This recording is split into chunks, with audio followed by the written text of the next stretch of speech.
Between the years 1890 and 1910, thousands of Croatians left their European homeland to build a new life in the industrial cities of America. This bluff, above the Kansas River, became home to many of those struggling families. As the immigrants found employment in local meatpacking companies, they settled and established this community, still known today as Strawberry Hill. In humble homes surrounding St. John the Baptist Croatian Catholic Church, immigrants raised and educated their families. They made homemade wine, sang and danced to tamburica music, and for every special occasion, they baked the delicious Croatian nut bread called povatica. Watch now as Emily Novak, a daughter of Croatian immigrants, shares the recipe she learned in her grandmother's kitchen on Strawberry Hill many years ago.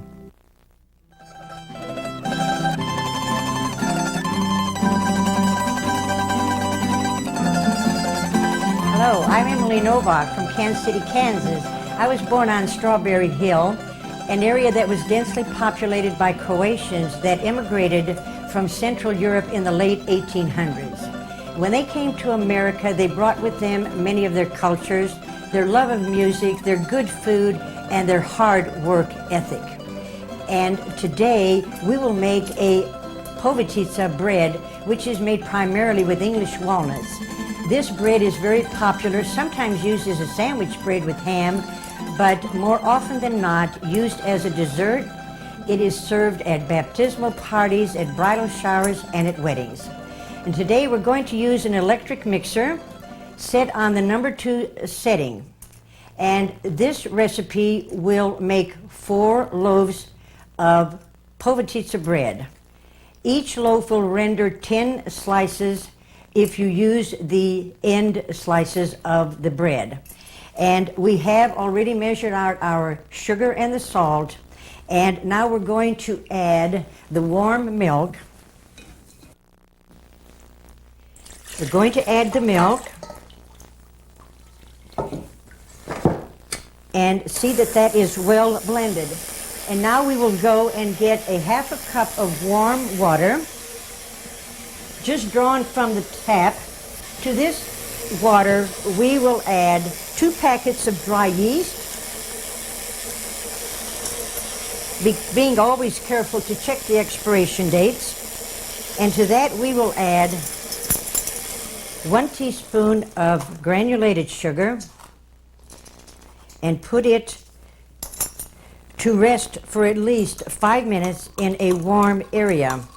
And while that yeast is being activated, I'm going to prepare 4 large eggs. I'm going to beat them well and eventually add them to our dough mixture. And then we will gradually see that our, what was at one time a liquid, will come into a solid mass. As I said, it usually takes about 5 minutes for our dough to be mixed here and our yeast to be activated. And using just warm water from the tap is very, very important. Oftentimes people use very hot water, and that will not cause a good dough. So I'm going to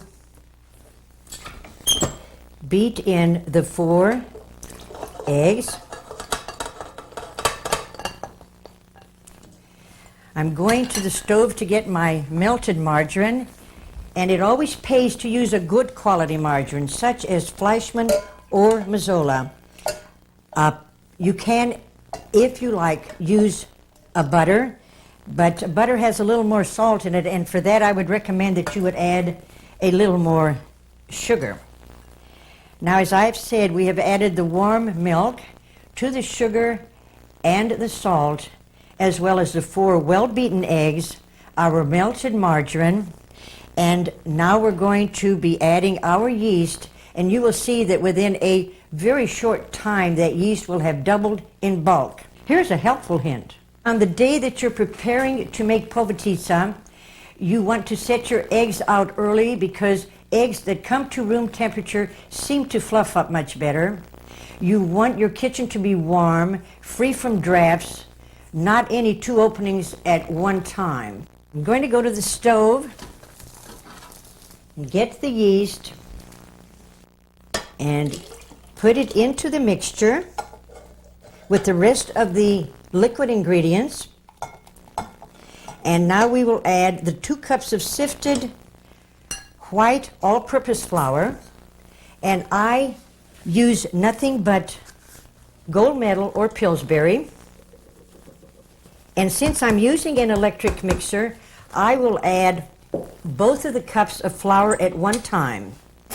This dough can also be prepared very successfully using a bowl and a whisk, and then when it comes to a more solid state, using a wooden spoon. And that's the way our mothers and grandmothers used to make povatitsa. They didn't have electric mixers. We happen to have that, and we thought that for those of you in the audience that use an electric mixer, it would be an easier way to prepare this very successful and tasty bread. I use a spatula more often than not because it helps me to get the mixture well into the area where I am mixing the dough. Now I'm going to add another spoonful or so of the dough. And even though the flour is pre-sifted, I always sift it again. Makes it for a much lighter dough. I'm continuing to put this on the number 2 setting and working the flour down into the batter, and we'll see later how it will take form. We want a batter that will be pliable and flexible, and with the ingredients properly blended so that it will not be sticky to the touch. And the more well blended the dough is, the lighter the dough will be, and oftentimes you will see bubbles that will come to the surface of the dough, and that will make the dough much lighter and easier to stretch. I'm going to add some more flour. I do it by scoops. And when you are using a hand mixer or a whisk or a wooden spoon, it would take you perhaps a little longer, and you would add the flour a little slowly because it takes a little more elbow grease to use the wooden spoon as it does to use the dough hook. This is not a dough that can be prepared the day before. This dough has to be prepared exactly the day that the povatitsa bread is stretched and baked. As I said earlier, this is a process that cannot be rushed. We'll have to take our time until this dough gets properly blended.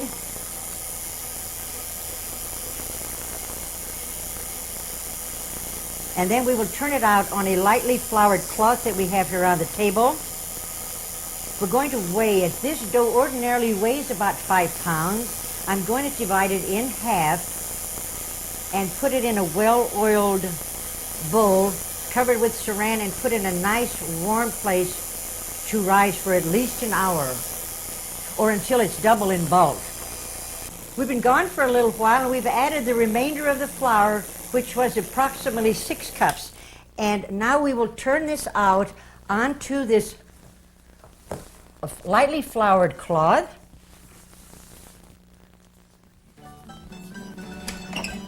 And this dough, you can tell when you to the feel that it is no longer sticky, then it is about the right time for it to be kneaded and put into our bowls. Now we're using a total of 6 cups of sifted flour that we add in addition to the 2 cups that we had added at the very beginning. And as a matter of reference, I'd like for you to know that povatitsa is a very rich dessert, and it is not used on a weekly or a daily basis, but more often as not for Christmas, New Year's, and Easter.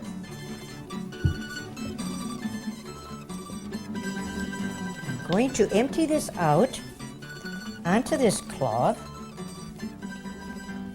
being careful not to add too much flour. Flour makes the dough very, very difficult to stretch.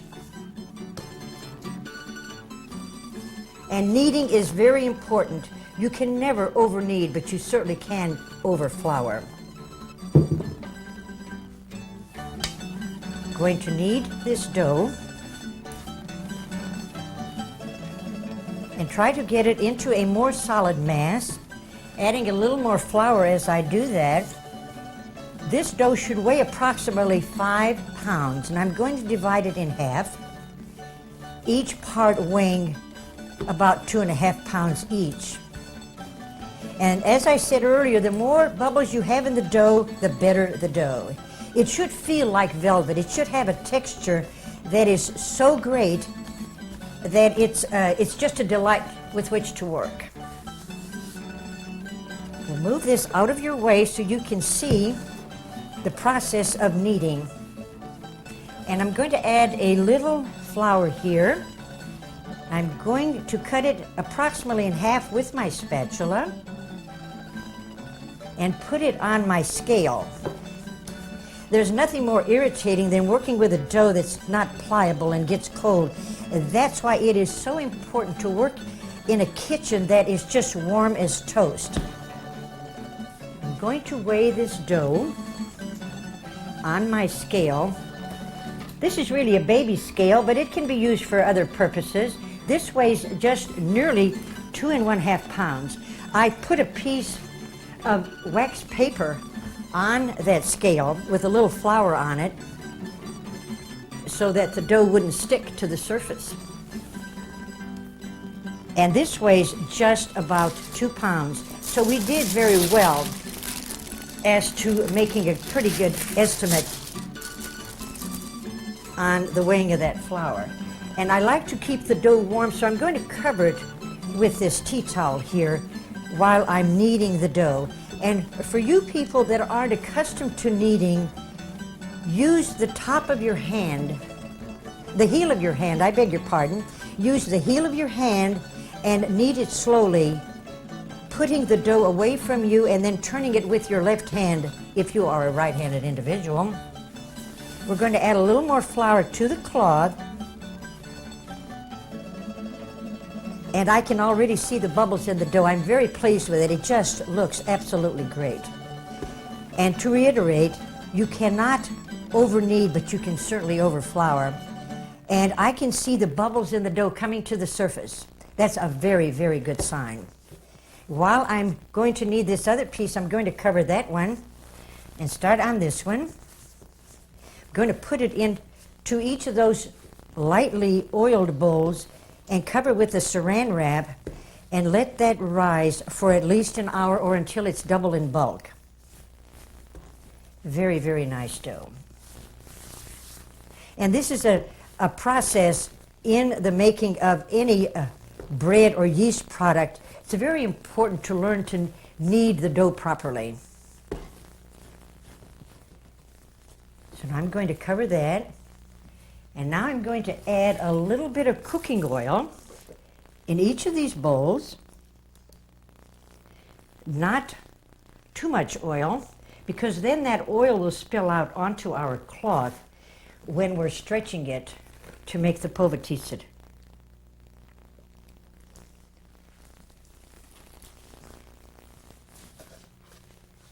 Now I'm going to put this half of the dough into the bowl and turn it over until you have a bit of a glaze, and do the same with the other bowl. And then we will let this rise in a warm place. Those of you that have gas stoves, if you have the pilot light on in your oven, that will be enough warmth to help this dough rise. We're going to cover this now with saran film. If you don't have saran, you can always use a tea towel. Our mothers and grandmothers, I'm sure, didn't have all of these creature comforts, but they covered the bread with tea towels. We're going to put this in this unlit oven and let that raise for approximately an hour or until it's double in bulk. And toward the end of that time, we will be getting our walnuts ready and getting the mixture ready to be spread onto the dough. Here's a helpful hint. Our dough must be kept in a very warm environment. You might ask, how warm is warm? Warm is when the oven rack is warm to the touch, about 100 to 125 degrees. Okay, now we have put the dough in an unlit but a preheated oven. This happens to be an electric stove, so you want to preheat the oven early in the day, but then turn the oven off because you don't want to melt any of the bowls that you may have in there. However, if you're using a gas stove, your pilot light is sufficiently warm that it will help the dough rise and you won't have to turn the oven off. And now is a good time for us to take a break because we'll have to clean up our kitchen, do our dishes, and then get ready to work with the nut mixture. So if you want to put your tape on hold, we'll see you in a little bit. Welcome back. We hope you've had an ample opportunity to clean up your kitchen and get your dishes washed. Now, you know, it takes approximately 45 minutes for your dough to rest. You might want to keep an eye on it. Double check to see that it at least has risen to double in bulk. And about at the end of that time period is when you want to prepare your walnut mixture. First of all, I'm going to put 2 cups of 2% milk into my saucepan. To that I will add 2 sticks of margarine, and I will bring that to a scalding point. And here we have the 2 sticks that we're going to use, and I ordinarily cut them with a spatula. Makes the process go a little more quickly. The other stick I'm going to melt in a separate saucepan, and we're going to use that to drizzle over the povatitsa dough as it has already been prepared. Going to take this over to the stove, put it on the burner. We're going to keep an eye on it to see that it does scald or comes to a boil. And in the meantime, I'm going to melt a stick of this margarine. And while that is working, we're going to show you what our finely ground English walnuts look like. You don't want them to be chopped because they will cut the dough, because you know we're going to stretch the dough quite thin. So I will empty these 2 pounds of finely ground English walnuts in my bowl, and I'm going to add approximately 3 cups of granulated sugar, and with a large spoon I will thoroughly blend the sugar and the English walnut mixture. And you notice that I'm adding dry ingredients to dry ingredients. After this, I will add the scalded milk and the margarine, and then finally I will add the eggs. We add 2 eggs to this particular batch. And after I add the milk and the margarine, I will add that to the walnut mixture. This mixture has a tendency to set up, so what you may want to do is keep some additional milk warming that you may want to add to it. You don't want it to be too thick that it won't be able to spread evenly on your dough. And now we see that our milk is beginning to boil.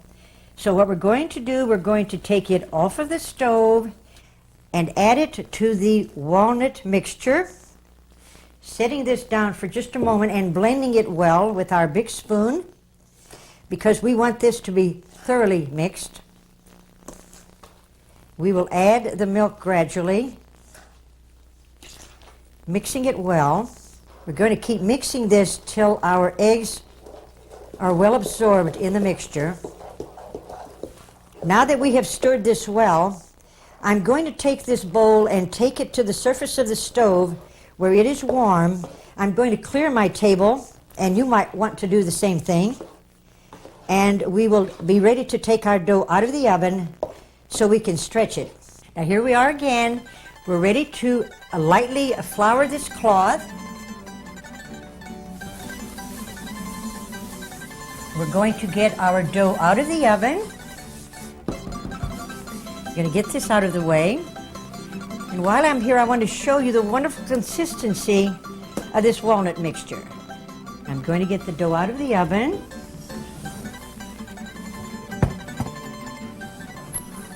And I'm going to preheat it to a nice moderate temperature of 325 degrees, so it will be toasty warm by the time we get through stretching our dough. I'm going to show you this nice rich dough. It's got all the bubbles showing up to the surface, and this is what we aim for. And I'm going to empty this out on my cloth.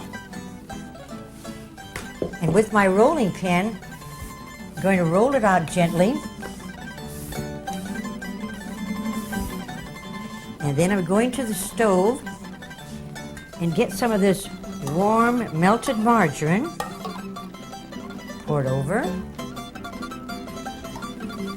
We're going to flap the dough over so that the melted margarine is evenly distributed.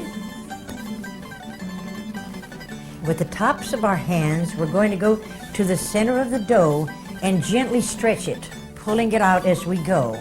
Stretch it as thin as we will. And it should cover this particular size table. This dough is just as rich as velvet, and if you can see, the more bubbles you have in your dough, the more successful that dough will be. So we're going to continue stretching it thin. Then I'm going to trim the thick ends of the dough, and we can save that and make bread and put it in a little muffin tin. It'll be a very sweet bread, but it's very, very appetizing. You don't want to wear any rings or any jewelry when you're working with your dough. And I always strive for perfection. We don't want to make any holes in our dough if possible.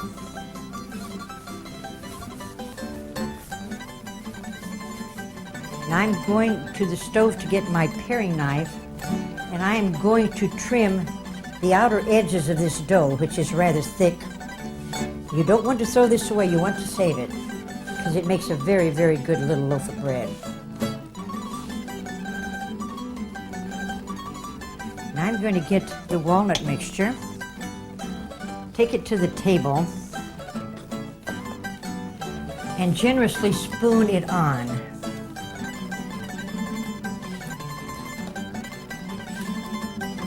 I'm going to spread the mixture all over the dough, going all the way to the edge of the dough.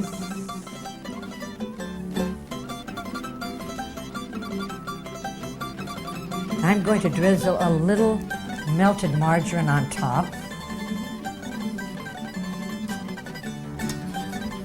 Now we're going over and looking at the widest element of the table, and that's what we want. We want the widest part to show. So we're going to start to lift the cloth at this end, and lifting the cloth as close to the table as we can, we're going to roll it as if it were a jelly roll. Being careful, of course, not to let it ever fall off the table. And I'm going to put the baking pan next to the strip of dough and cutting with the saucer like so, and then the next, and then yet again, and this center strip we will put in the center of the pan, trying to put the seam side of the strip down. And then we'll put in our third. So you see, you have a nice loaf of povatitsa. I have one more to prepare and two more to roll out. So while I'm doing that, perhaps that's what you should be doing to yours, and we will be back. And we're back. We have one more very important step, and that is to gently brush a well-beaten egg on top of the surface of the povatisa dough. That will not only soften the dough, but it will give it a very nice glaze. So I'm going to take it to the oven.